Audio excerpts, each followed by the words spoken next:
agro tourism विश्व ही 2 दिवसाचे आमचं सेमिनार होतं, त्यांचं ट्रेनिंग होतं आणि त्या ट्रेनिंगला मी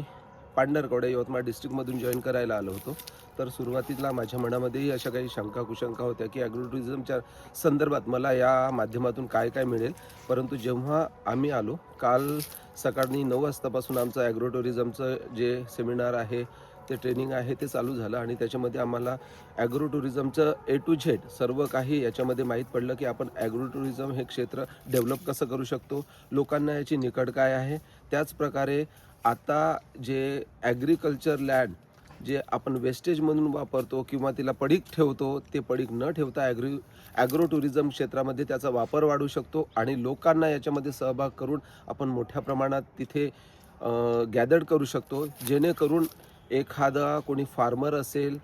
जो चांगली शेती उगवू शकत नाही, परंतु ॲग्रो टुरिझम हे क्षेत्र डेव्हलपमेंट करून तो त्यांचं एक आर्थिक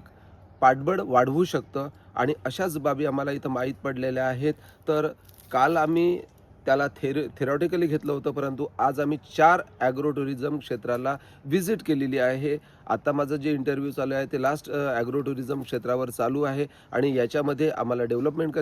कशा पद्धतीने करता येतात, त्यांचं खाद्य काय आहे, ते राहतात कसे, त्यांची राहण्याची व्यवस्था कशी केल्या जाते, त्यांचे रस्ते कसे करावे, एंट्री कुठे ठेवली पाहिजे आणि एक्झिट कुठं ठेवलं पाहिजे, या संपूर्ण बाबी आम्हाला ॲग्रो टुरिझम